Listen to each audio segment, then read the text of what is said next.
YSR Congress party మన party అధికారంలో ఉండుంటే ఈ పార్టీకి విద్యా దీవెన కింద ప్రతి పిల్లాడికి కూడా వాళ్ళు కట్టాల్సిన ఫీజులు ప్రతి త్రైమాసికం 3 నెలలకు ఒకసారి వాళ్ళకి సంబంధించిన ఫీజులు మళ్ళీ 3 నెలల లోపల 3 నెలలు అయిపోయిన వెంటనే ప్రతి త్రైమాసికం వచ్చే ఫీజులు విద్యా దీవెన కింద వాళ్ళ ఖాతాల్లోకి పడుండేటివి.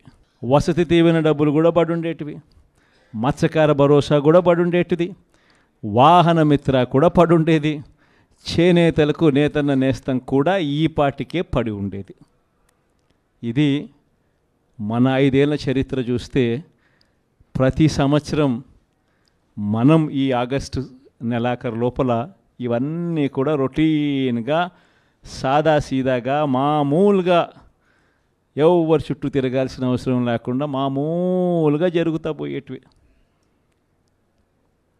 ఈరోజు ఒక్క జగన్ లేకపోవడం, ఒక్క వైఎస్ఆర్సీపీ ప్రభుత్వం లేకపోవడంతో ఈరోజు రావాల్సినవి ఏవి కూడా రాకపోగా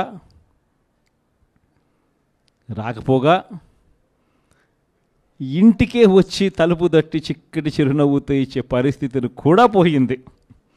బియ్యం అయితేనేమి, పెన్షన్లు అయితేనేమి, అయితేనేమి వీళ్ళంతా కూడా ఇప్పుడు జన్మభూమి కమిటీల చుట్టూ లేకపోతే తెలుగుదేశం పార్టీ నాయకుల చుట్టూ వాళ్ళ ఇళ్ళ చుట్టూ తిరగాల్సిన పరిస్థితి మళ్ళా కనిపిస్తూ ఉంది. ఇచ్చిన ప్రతి మాట కూడా మోసం చంద్రబాబు నాయుడు చేస్తూ ఉన్నది అనేది తేట తెల్లంగా తెలిసిపోయే విధంగా తన పాలన సాగుతూ ఉంది.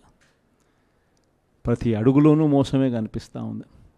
పిల్లలకైతే మొన్నటిదాకా ఇంగ్లీష్ గవర్నమెంట్ బడులలో టోఫుల్ ఒక పీరియడ్గా బోధన జరుగుతూ ఉండేది. ఇంగ్లీష్ గొప్పగా పిల్లలందరూ చదువుకొని నేర్చుకొని గొప్పగా మాట్లాడే పరిస్థితి ఉండుకొని ఐబీ సర్టిఫికెట్లు సైతం వాళ్ళు పుచ్చుకొని ఏకంగా మన పిల్లలందరూ కూడా ప్రపంచంతో పోటీ పడేలా చదువులు ఉండే పరిస్థితి నుంచి ఈరోజు చంద్రబాబు నాయుడు గారు ప్రభుత్వం రాగానే టోఫుల్ పీరియడ్ను కూడా బడులలో నుంచి తీసేశాడు. విద్యా కానుక కూడా ఈరోజు అస్తవ్యస్తంగా పంపిణీ జరిగింది. ఇంగ్లీష్ మీడియం కూడా ఎగిరిపోయే పరిస్థితులు, ఇక ట్యాబులు కూడా ఇస్తారన్న నమ్మకం కూడా లేని పరిస్థితులు అస్తవ్యస్తంగా ఈరోజు స్కూళ్ళు కనిపిస్తూ ఉన్నాయి. మధ్యాహ్న భోజనం కూడా రోజుకొక మెనూతో గోరుముద్దు ఇచ్చే కార్యక్రమం కూడా అస్తవ్యస్తంగానే తయారైంది. ఆరోగ్యశ్రీకి సంబంధించి ఇప్పటికే 1600 కోట్ల రూపాయలు బకాయిలు, జనవరి నుంచి బకాయిలు.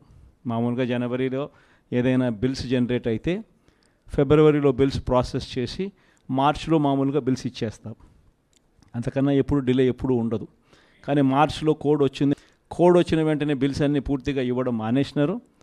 పూర్తిగా అప్పటి నుంచి ఇప్పటిదాకా రూపాయి ఇచ్చిన పాపన పోల.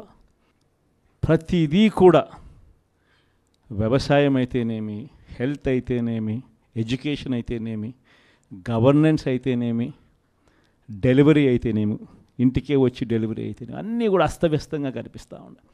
లా అండ్ ఆర్డర్ అయితే పూర్తిగా రెడ్ బుక్ పాలన జరిగిపోతూ ఉంది. అసలు లా అండ్ ఆర్డర్ ఉందా లేదా అనేది కూడా నమ్మకం కూడా ఎవరికి కలగడంలా. ఇష్టం వచ్చినట్టుగా ఎవరికి గ్రామంలో కక్షలు ఎవరికి ఉన్నా కూడా వాళ్ళ కక్షలు తీర్చుకునే దానికోసం వీళ్ళు చంద్రబాబు నాయుడు గారి ప్రభుత్వం సపోర్ట్ చేస్తూ ఉండడం ఇవే జరుగుతూ ఉన్నాయి. ఇంతటి దారుణంగా ప్రభుత్వంలో పరిపాలన సాగుతూ ఉంది.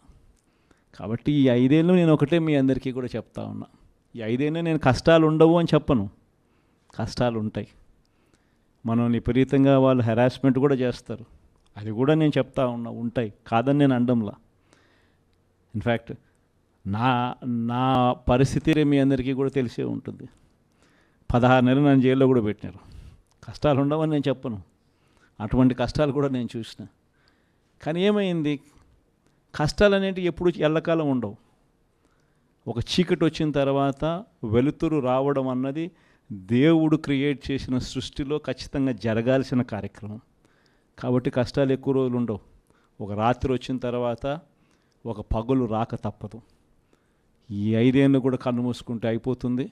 ఎన్ని కష్టాలు వచ్చినా మళ్ళీ 5 ఏళ్ళకి 2029లో మళ్ళీ మనమే వస్తాం. మన ప్రభుత్వంలో మళ్ళీ మీరే మళ్ళీ ప్రజలకు సేవ చేసే గొప్ప పరిస్థితులు మళ్ళీ మీరు నేను అందరం కూడా ఉంటాం.